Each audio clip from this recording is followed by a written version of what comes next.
몇 번 하면 되지? 66번?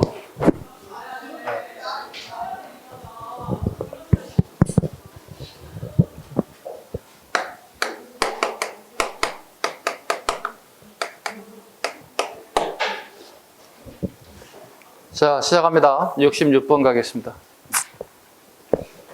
다음 토지 지도에 대한 설명으로 옳은 것을 고르세요. 주군 관리 과적 생계를 수신전 휴량전을 지급하였다. 과전법에 대한 얘기. 수신전 휴량전을 지급하게 되었다. 가전법이란 전현직의 수조건을 지급하는 것 같다. 우리는 과전법이라 하더라. 수신전 휴량전 볼까요? 네, 예를 들어 군인 볼까요? 직업군이 전쟁에 나가서 사망할 경우에 그 유가족을 어떻게 처분할 것인가에 대한 부분을 설명하고 있습니다. 수신전이라면 그 부인이 재혼을 하지 않는 조건으로 50%를 지급하는 거야. 예를 들어 남편의 월급 100만 원이라면 50만을 국가에 준다는 얘기야. 부인에게 재혼을 하지 않는 조건으로. 이유는 그 시대 고려시대 여성이 직업이 없어요. 생활을 할 수 있는 방법이 없는 거예요. 휴량전, 불쌍한 아이들이 남았다고요. 아이들이 남아있다고요. 불쌍한 아이들 양육하는데 비용이 든다고. 아이들의 양육 비용으로 또다시 50%를 주게 된다는 얘기예요. 그럼 합치면 100% 다 준다는 얘기예요. 남편하고 다 준다는 얘기예요. 근데 전제 조건이 있죠. 재혼하지 않는 조건이에요. 근데 아이가 없을 수도 있잖아요. 아이가 없으면 어떻게 돼? 50%만 지급받는 거예요. 오케이? 아이도 있고 재혼도 하지 않으면 100% 다 받는 거예요. 즉 가전법은 전현직에게 수조건을 지급하는 겁니다. 가전의 특징입니다. 그런데 이 수신전 휴량전마저도 세조 때 되면 직전법이 실시하게 되죠. 직전법 누구에게만 주는 거죠? 현직자에게만 수조건이 지급된다는 뜻이야. 고로 수신전과 휴량전은 의미가 없어지는 거예요. 폐기되는 거예요. 이것만 잡으시면 돼. 가전법 시기의 내용과 직전법 시기에 어떻게 달라진 모습만 잘 잡으시면 돼요. 수신전, 휴량전 없어집니다. 소멸됩니다. 누구나 알아야 되고 언제든지 모의고사, 언제든지 기출에 뜰 수 있어요. 우리 공무원 시험에 뜰 수 있어요. 공무원 월급제도 쭉 다시 나중에 이론 시간 다시 또 정립할 수 있는 시간이 또 있을 거니까 또 다시 재정립 한번 하겠습니다. 옳은 것 갑니다. 1번 국가는 수조권자들로부터 수주액의 일부를 세금으로 받습니다. 답은 1번입니다. 국가는 수조권자들로부터 수주액의 일부를 세금으로 거둬들입니다. 두 번째, 관계만 있고 간직이 없는 사람은 수조권을 갖지 못하였습니다. 관계만 있고 간직이 없는 수조권을 갖지 못하였습니다. 틀렸죠? 왜요? 이런 사람이 있거든요. 한량들이 있거든요. 한량들이. 한량들에게 군전이 지급됐습니다.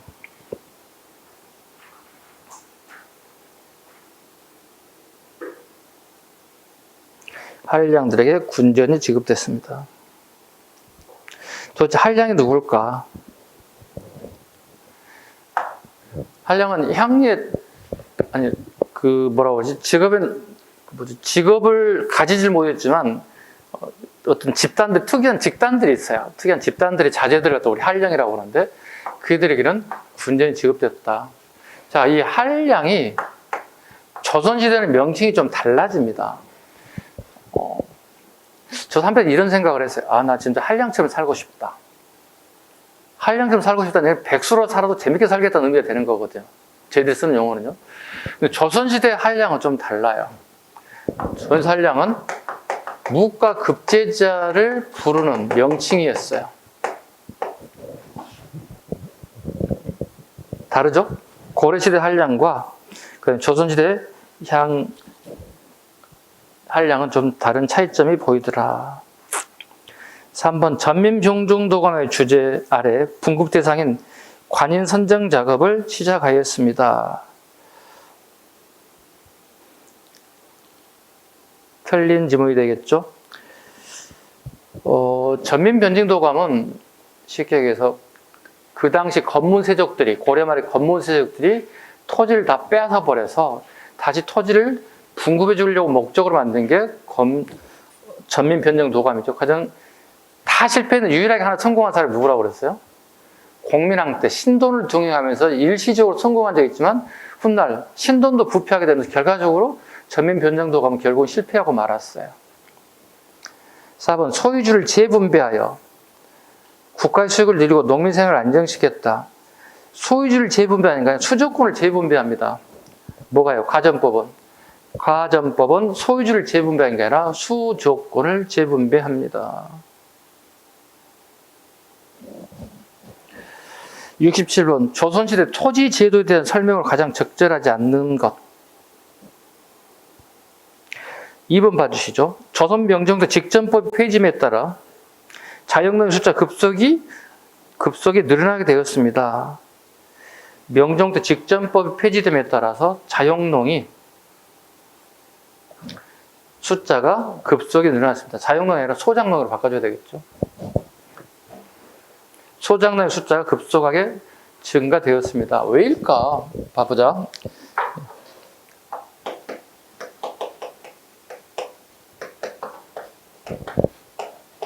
월급 얘기하는 거잖아요. 그렇죠? 자, 고려 말, 조선 전기.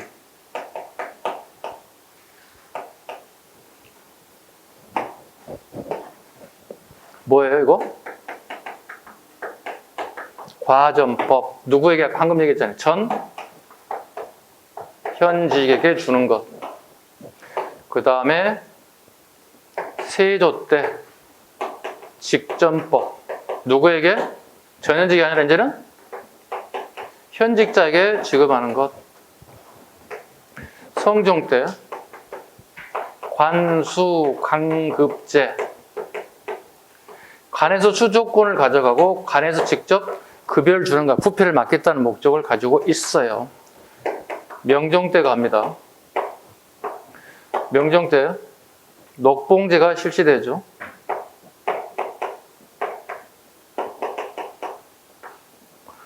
즉 정일품부터 종구품까지 관직에 따라서 주는 제도, 녹봉제가 시행됩니다. 자, 녹봉제를 시행하면 봐보세요. 정일품 보통 영의정이라고 한번 쳐보자고. 영의정이 받는 게 쌀하고 포예요. 포는 옷감인데 옷감은 돈과 같이 통용되는 거였어요. 그래서 우리 미포전 할 때 쌀과 포 할 때 이거 얘기합니다. 자, 이 사람이 1년에 받는 양이 이 정도를 받았대요. 월급 옥수로 1년. 근데 추산해 봤더니 우리가 한 가정의 살림살이를 가계부를 적어봐도 어떻게 우리가 살림살이가 부족한지 남들이 알 수 있을 거 아니야. 근데 이 사람이 1년치를 생활해 봤더니 쌀이 200석에 들어가더라는 거예요. 그리고 여기 20포가 들어가다는 얘기죠. 결국 얼마만큼 마이너스가 났죠? 마이너스 80, 마이너스 8이 난 거잖아요. 그럼 뭐예요? 이 가정 어떻게? 실패했잖아요. 벌이를 벌은 것보다 훨씬 더 많이 소비가 돼버렸잖아요. 그럼 적자가 났잖아요. 이 적자를 메꿀 수 있는 방법을 드디어 명종 때에 하나의 방법을 제시하다는 거예요. 그게 뭐예요? 지주전호제, 병작반수제. 기억나세요? 지주가 이 사람들은 자기 조상들로 대대로 지주 세력들이고 땅을 조상들로부터 물려받았겠지. 이걸 지주가 소장농에게 전원은 소장농에게 땅을 빌려준다는 뜻이에요. 그리고 수확량의 2분의 1을 받는다는 뜻이에요. 근데 2분의 1 받지 못했을 경우에 그 땅을 빼앗아 버리겠다는 거예요. 이걸 뭐라 불러요? 토지 겸병이라고 불러요. 자, 그러면 땅 지주 숫자가 증가됩니까? 명종 때 녹봉제 시후에 소장농이 증가됩니까? 이렇게 증가하지. 자, 더 쉽게 얘기해보자. 선생님이 10억짜리 아파트를 하나 살라고 은행에 5억을 대출받아. 내가 가지고 있는 게 5억밖에 없어가지고. 근데 5억을 대출받았는데 내가 달달이 원금과 이자를 은행에 납부해야 되는데 내가 이걸 지키지 못할 수가 있지.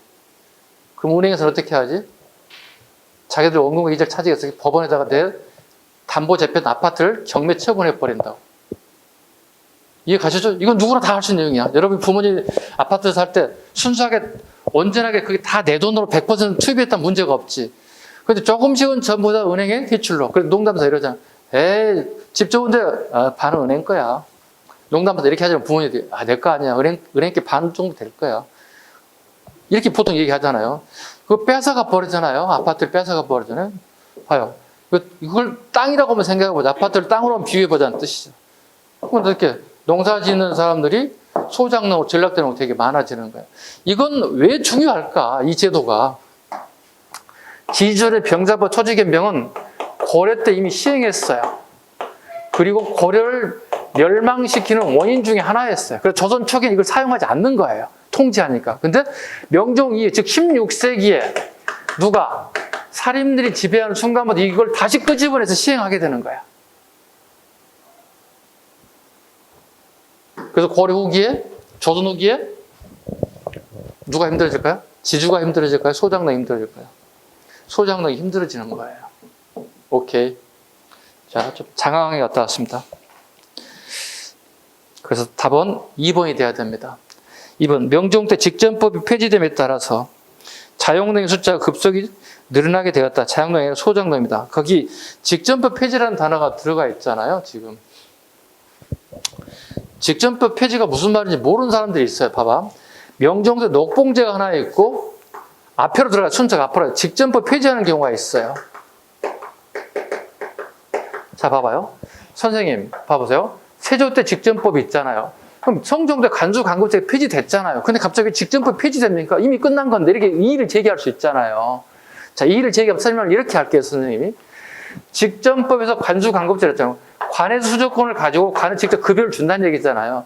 그런데 고위 관료 일부는 직전법을 그대로 사용됐다는 거야. 근데 이거마저도 이제 없애겠다는 뜻이 되는 거예요. 이걸 없앴다는 얘기 뭐야? 녹봉제가 시행됐다는 의미를 가지고 있는 거예요. 정치적 모든 것이 다. 오케이? understand? 이해 갔죠? 예, 이해 안 되신 분들 설명드렸습니다. 이렇게 해도 이해 안 되는 분이 있어. 쉬는 시간에 와, 쉬는 시간에. 오케이? 메모해가지고 와. 선생님, 이거 저 이해 안 됩니다. 오라고. 설명 다시 할 테니까, 쉬는 시간에. 넘깁시다. 68번 갑니다. 자, 가 구강의 경제적 정책을 가장 옳은 것. 아는 단어 한번 찾아봅시다. 정인지 정초 잡으면 되겠다. 정초. 7정사 4편 나왔네요. 그럼 누구예요?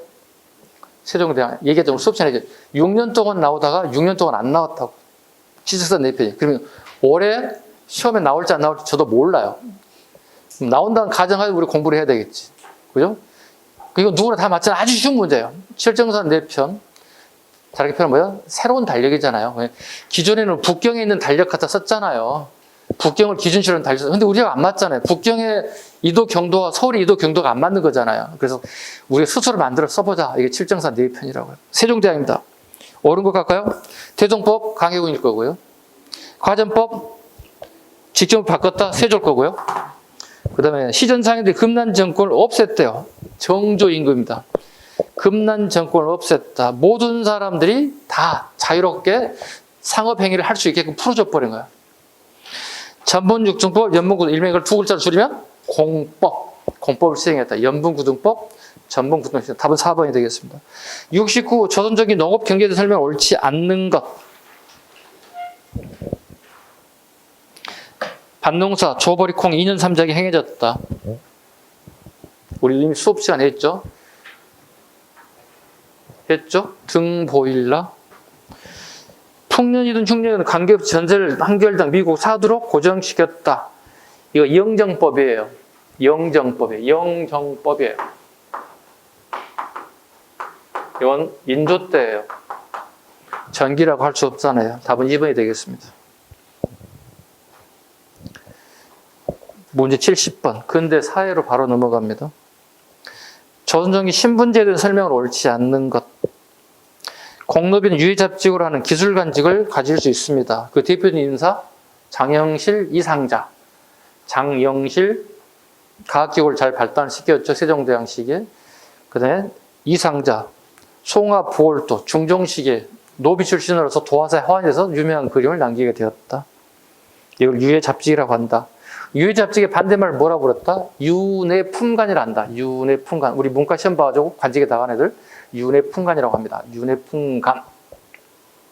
두 번째, 서울은 경국제전에 의해 문과 응시가 가능했지만 실제로는 제약을 받았다. 옳지 않는 거 답은 2번이 되겠네요. 왜일까요? 설에 대한 얘기도 해야 되겠네요.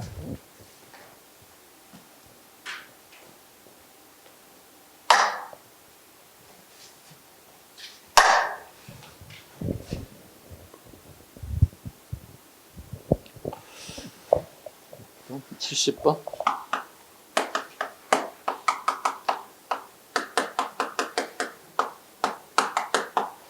설의 과거 응시에 대한 얘기입니다. 15세기에는 과거 응시가 가능했어요. 되게 디테일에 좀 잡아봐요.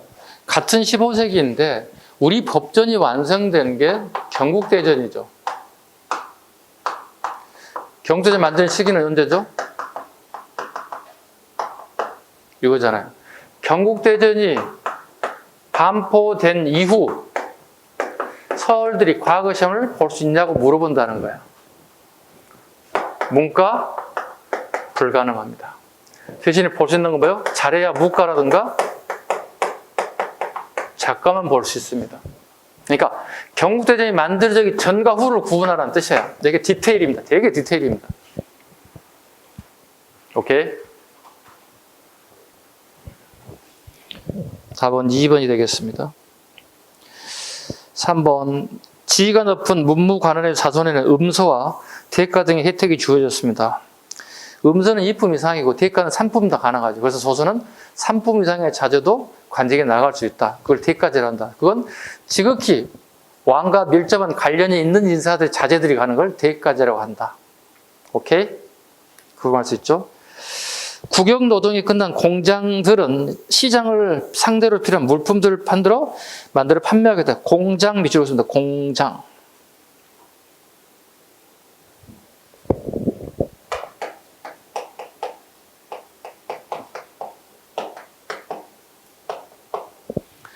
공장안이란 수공업자들의 명부예요.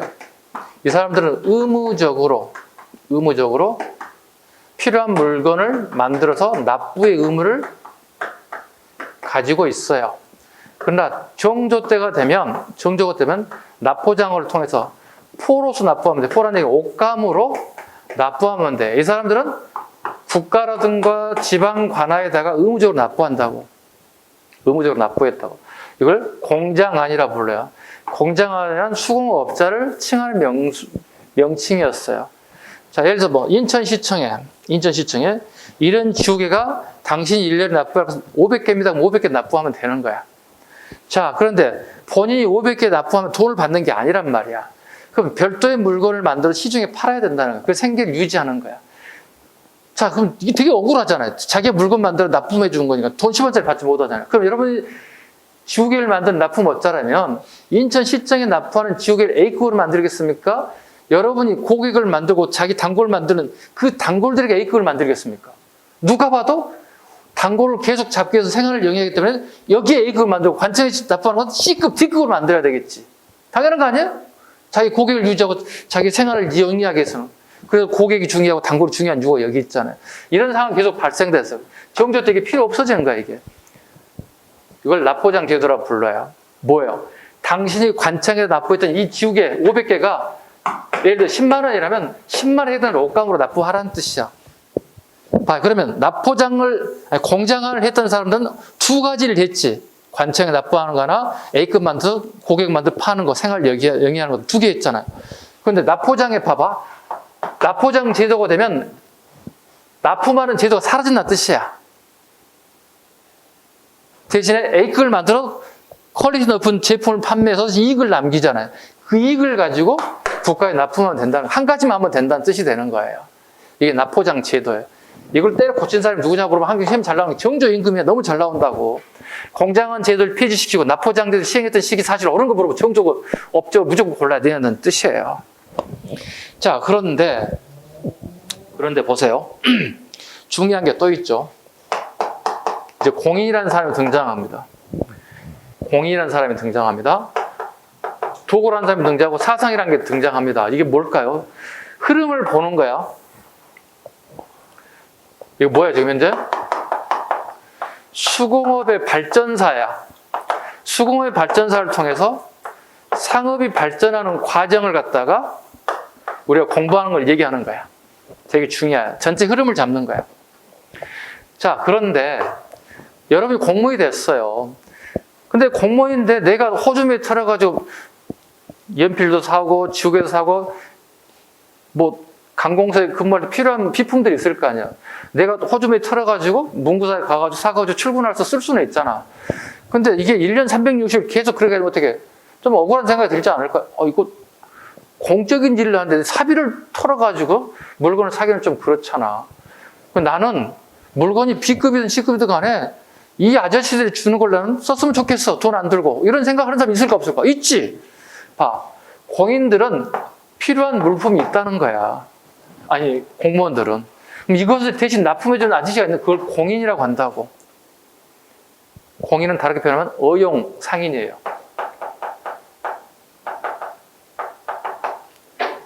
어용 상인이라고. 어용 상인이란 사익을 위해서 일하는 사람들이야. 내 개인의 이익을 위해서.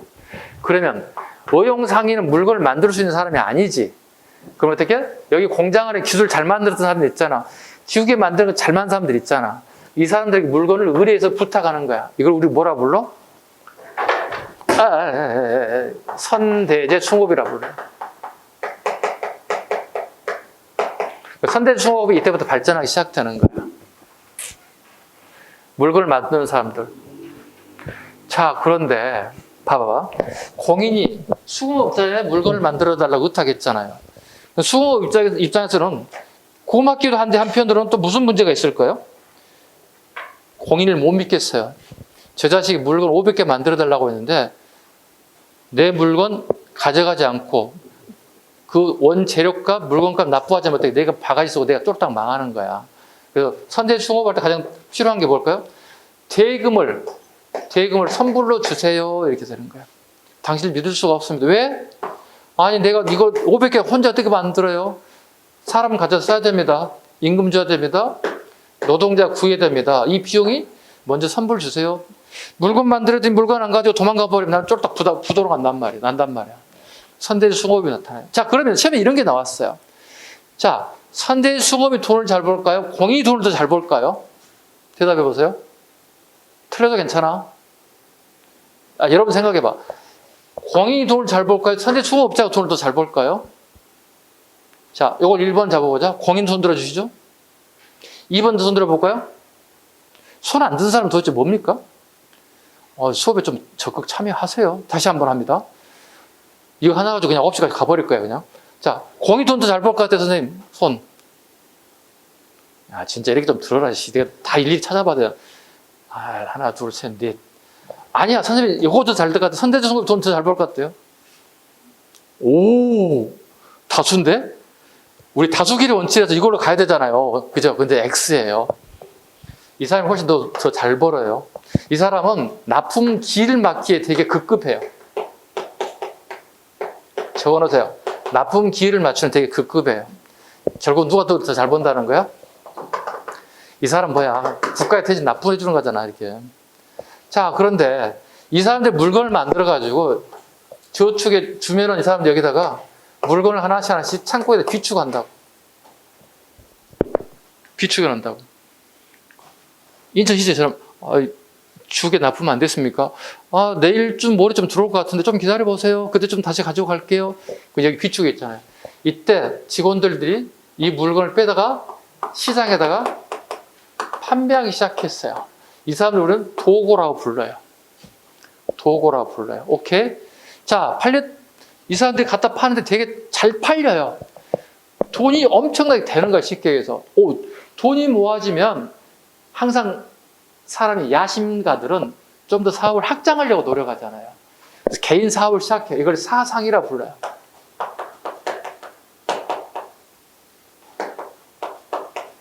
사상이라는 걸 통해서 경제 규모를 크기 시작한 거예요.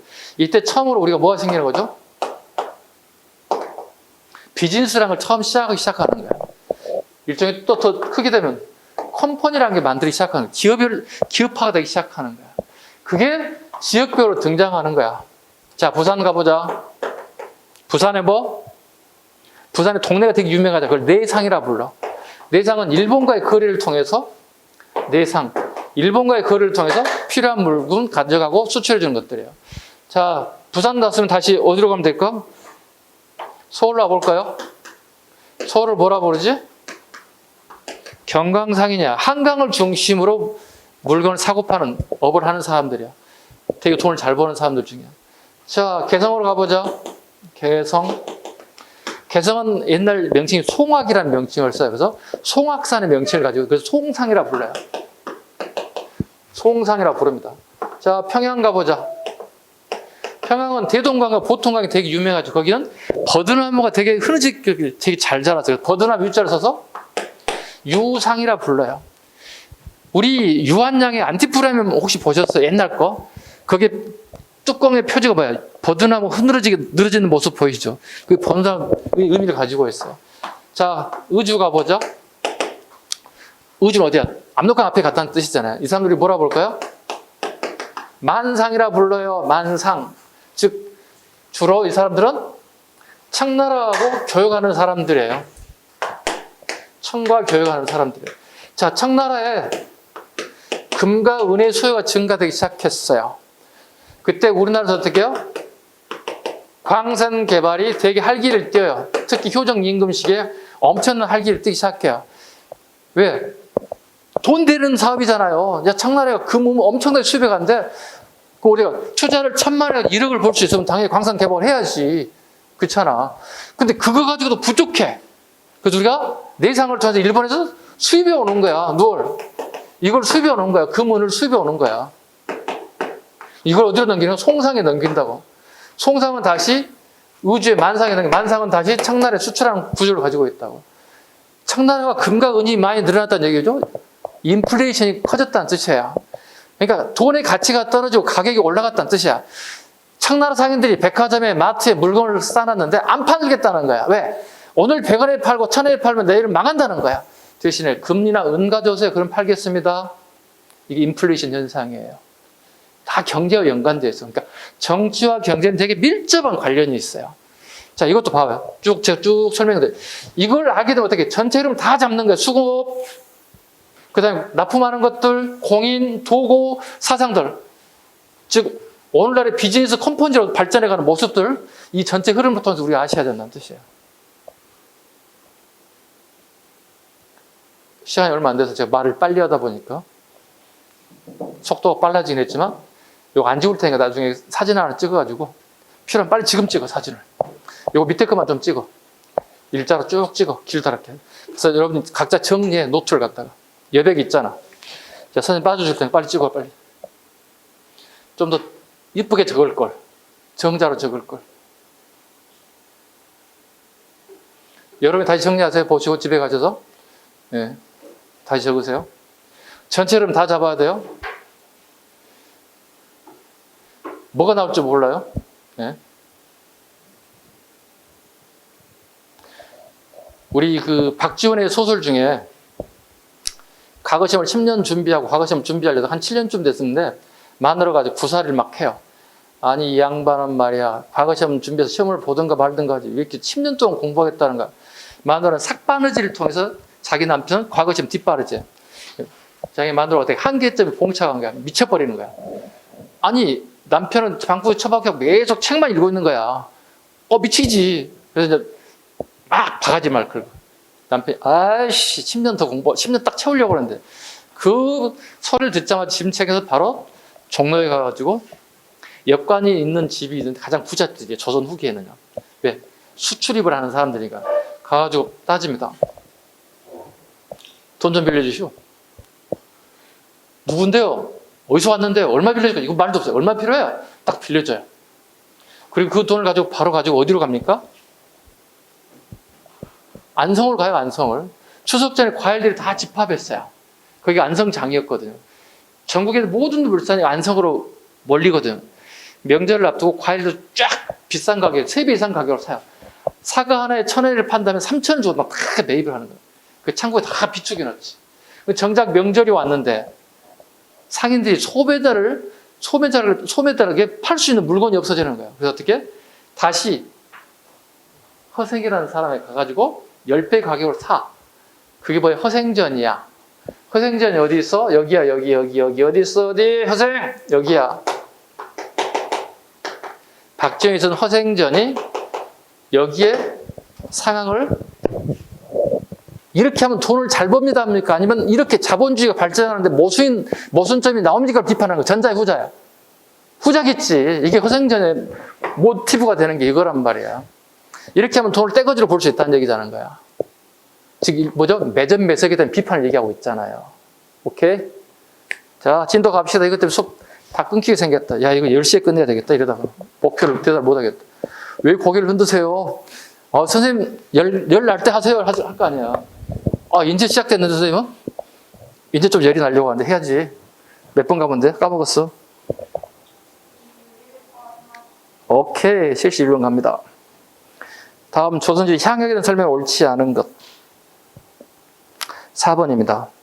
오가 작정지를 중심으로 그 지역의 풍속 교화와 치안유지를 담당했던 향촌 자치조직입니다. 오가 작정지는 정부가 만들었어요. 그죠? 5집을 하나의 통으로 만들어서 세금 내지 않고 도망가는 놈 잡게 만든 거잖아요. 근데 이걸 갖다가 향약의 자치로 하려고 하는 지문은 틀린 지문이 되겠죠. 4번이 됩니다. 되게 쉽습니다. 72번. 다음 중 조선제 향촌사의 모습에 대한 설명을 옳은 것. 유향소는 수령을 보좌하고 향리를 감찰하여 향촌사의 풍속을 바로잡기 위한 기구이다. 맞습니다. 경제소는 중앙정부 현직 관료로 하여금 연고지의 유향소를 통제하게 하는 제도로서 중앙과 지방의 연락선을 맞습니다. 맞아요. 향촌사에서 지주로 농민을 지배하는 계층은 사족이었다. 오케이. 향약은 중종도 조광조 처음 시행한 이후 전국 시행됐다. 예. 중종도 조광조 처음 시행한 향약은 뭐였죠? 여씨 향약이었습니다. 여씨 향약이 처음이었습니다. 다 맞습니다. 4개가 맞습니다. 73번. 다음 복이 갑은 조선시대 신분층에 대한 설명이다. 갑에 대한 설명을 옳지 않는 것을 고르세요. 복이 무릇 갑의 매매는 관청에서 신고해야 하며 아니 물건을 살 때 신고하지는 않지. 물건을 아닌 사람을 살 때 신고하는 뜻이야. 그게 뭐겠어요? 노비겠지. 노비를 사고 팔 때는 신고해야 됩니다. 사살이 몰래 사고 팔았을 때는 관청에서 갑과 그 대가로 받은 물건을 모두 몰수합니다. 나이 16세 이상 50세 이하는 갑이 저하란 말은 그 지폐를 뜻입니다. 지폐. 저하란 말은 그 종이 저자를 쓰거든. 저하는 종이 지폐를 의미합니다. 저하 4,000장이고 15세 이하 50세 이상은 3,000장입니다. 가격이 좀 다르네요. 그죠? 노동력의 가능성과 불가능을 같이 보는 것 같습니다. 옳지 않은 것 같습니다. 2번 가시죠. 부모 모두가 갑일 경우면 그 자녀도 갑신분이 됩니다. 틀렸죠. 왜요? 부모 중 한쪽만이라도 노비가 되면 그 가족은 이건 뭐래? 일천즉천이라 불러요. 일천즉천이라 불러요. 대신에 영조 때 바뀌죠. 임질이라는 계기로 양의 신분을 가져서 되게 줄어들죠. 영조 때 만든 걸 뭐라 불러요? 노비 종모법이라 불러요. 노비리 종모법이라 불러요.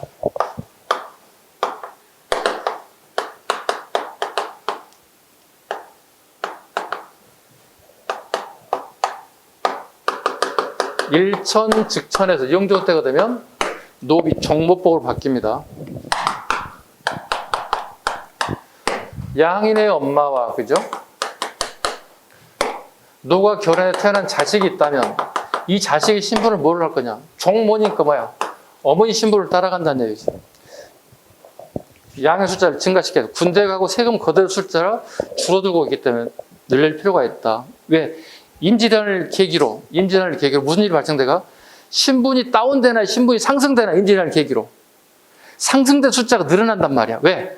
납속책과 공명첩, 전쟁에 나가면 공을 세운 사람 되게 많아져요. 전공자들이 많아요. 신분을 모든 사람이 올라가고 싶고 내려가고 싶은 생각 없잖아. 신분제 사회에서. 그러다 보니 돈 주고 사는 사람 무한사 되게 숫자가 많아지면서 누가 부족해 주는 거야? 양인 숫자가 부족해 주는 거야. 그 양인 숫자를 늘릴 수 있는 방법은 이거밖에 없는 거야. 노비 종목밖에 없는 거야. 오케이? 자, 노비 종목을 실시한 원 배경은 뭐다? 세 가지가 있다. 누구나 다 양반이 되고자 하는 꿈이 있다. 납속책, 일정량, 쌀 1000석, 2000석을 납부하게 되면 양인으로 만들어준다. 양반을 만들어준다. 공명첩, 전쟁에 나가 공을 세웠다. 당연히 어떻게 공을 세워도 첩을 받는 얘기는 관직기를 받는다는 뜻이야. 물론 허직이긴 하지. 진짜직은 아니지. 이걸 통해서 양인의 숫자를 증가시켜줘. 그럼 당연히 어떻게 양반 숫자 증가하면 어떻게 세금 내고 군대 갈 양의 숫자가 줄어들었다는 얘기가 되는 거예요. 그걸 충당할 수 있는 방법은 이렇게 충당한다고. 신분의 벽을 깨기 시작한다. 올리는 방법 이렇게.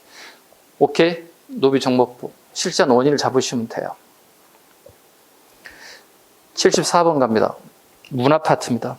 조선적인 한글 보급을 위한 노력을 옳지 않는 것. 4번입니다. 농사직서는 한글이 아니라 한문입니다. 한문으로 가능했습니다. 특이하잖아요. 우리 세종대왕 시기에 훈민정음을 만들어내잖아요. 그런데도 한글로 만들었습니다. 누가 만들었죠? 집현전의 학자 정초변효문 적어놓으세요. 정초변효문 같은 사람이. 정초. 요즘 변효문과 같이 다 물어보는 것 같아요. 시험에. 75번. 다음 문화유산과 관련된 설명으로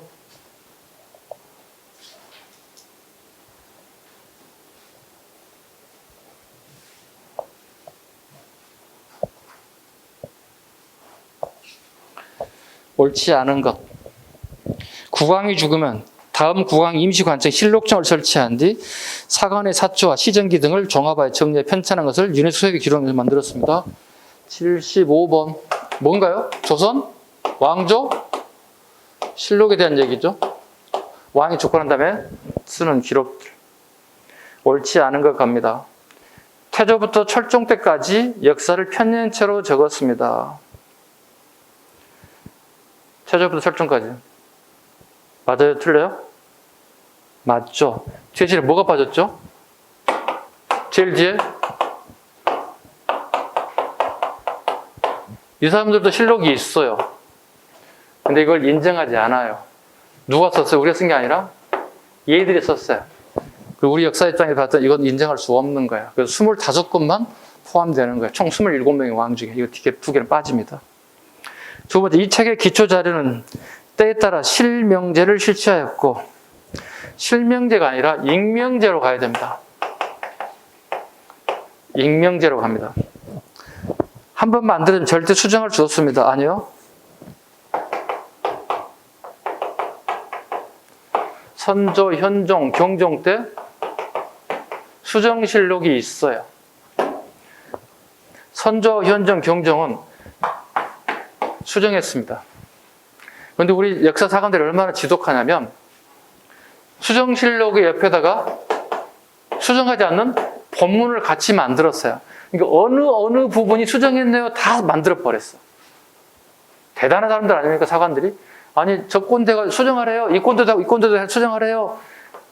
수정 내용과 본문을 그대로 똑같이 다 만들어놨어. 그래서 훗날 우리 역사가들이 이 사관들 정말 사명감 끝내주는 거예요. 그러니까 왕의 그 엄한 명령을 받긴 받겠는데 내 본분을 갖다 버리진 않겠다는 거야. 직설하겠다는, 직접 내가 보고 들은 걸 그대로 기록하겠다는 그대로 지키는 거야. 본문 수정 같이 붙여놔 버렸어. 그럼 이 사람들이 나쁜 놈이 된 거야. 내가 봐도 이제 나쁜 놈들 같아. 그렇잖아요.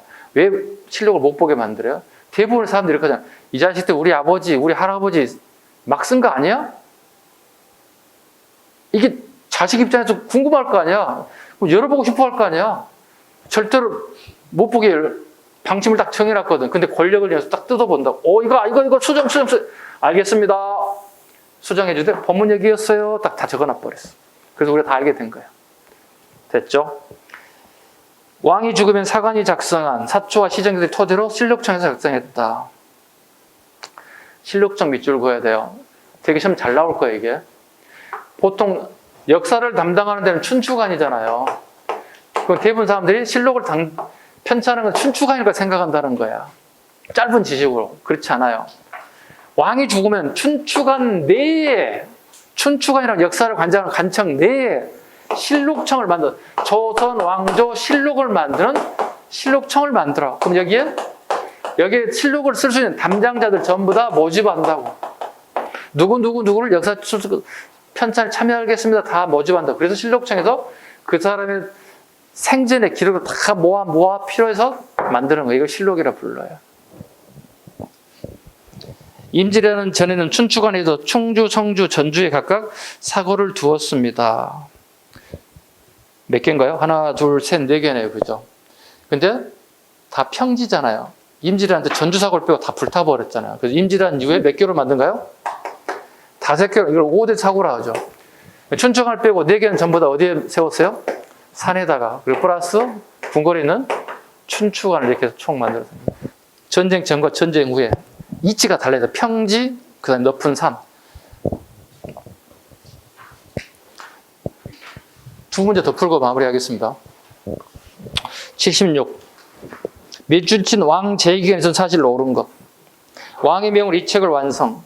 그 내용은 제사에 대한 길례, 왕실에 대한 관례, 홀례에 대한 가례, 접대에 대한 빌례, 군사제에 대한 굴례를 만들었습니다. 이걸 뭐라죠? 국조 오례의라고 하죠. 국조 오례의. 국가의 격을 높이기 위해서 성종 때 완성이 됩니다. 세종대왕 때 명에서 쭉 내려 성종도 겨우 완성하게 됐습니다. 이 제2식이 사실 옳은 것 가볼까요? 1번 과학기술령 최초의 실측지도를 만들었다. 양성지의 동국지도. 양성지의 동국지도. 이건 세조입니다. 두 번째, 9년의 연역, 지세, 인물, 풍속정을 충으로 간 동국여지승남을 만들었습니다. 답은 2번이 되겠네요. 동국여지승남을 성종 때 만들었습니다. 이쪽에 인문 지리서입니다. 동국여지승남을 만들었습니다. 대표인 사람 강희맹, 노사신 같은 사람입니다. 강희맹, 그 다음에 노사신, 이런 인물들이 만든 게 동국이니까 우리나라 뜻이죠. 우리나라를 만들었습니다.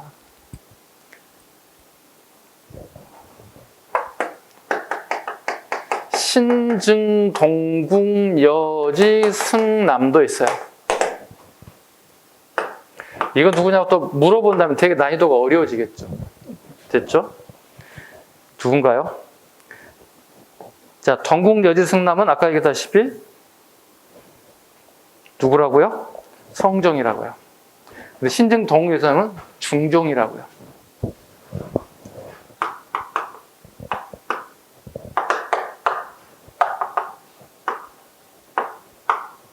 구분할 것.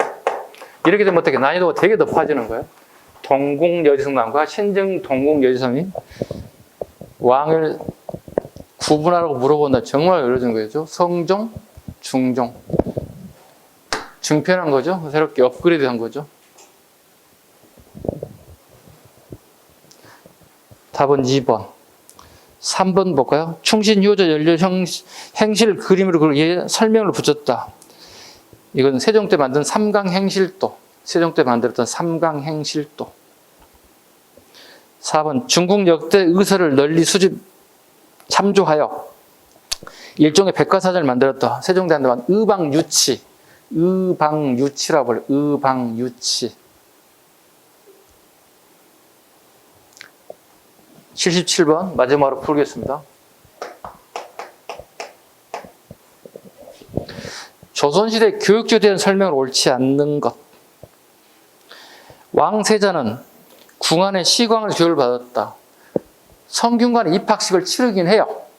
그러나 성균관에서 교육을 받는 게 아니라 시강원이라는 별도의 교육시설이 있어요. 궁궐에. 시강원에서 교육을 받습니다. 시강원에서. 두 번째, 성균관에는 생원이나 진사만이, 생원과 진사를 우리가 뭐라고 그러죠?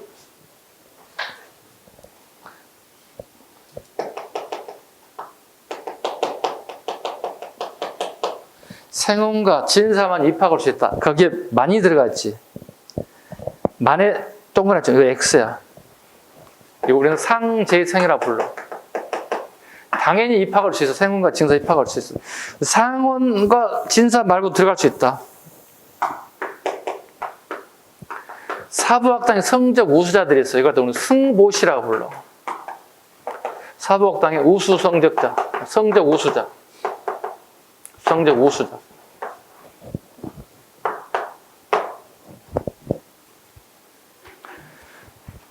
그 다음에 공신의 후손들. 공신의 후손들도 들어갈 수 있습니다. 이런 사람들을 뭐라 하죠? 하재생. 상이고 여기는 하야. 여기는 공부 잘하는 애들 상재생. 여기는 하재생이에요. 제자가 집제자지. 그래서 기숙사가 달라져. 말 그대로 공채로 들어온 애들, 야, 니네들 A 기숙사. 야, 아버지 백, 무슨 백으로 들어온 애들, 너희들 B 기숙사. 공부하는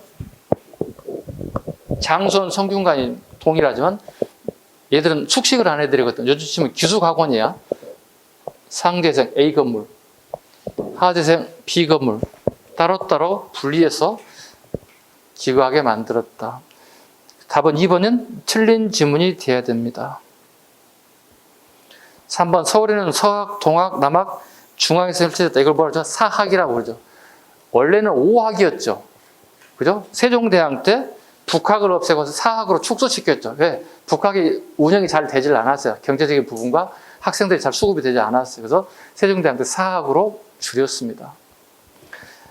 4번 향교의 교생 가운데 시험 성적이 나쁜 사람을 군역을 수행하도록 하였습니다.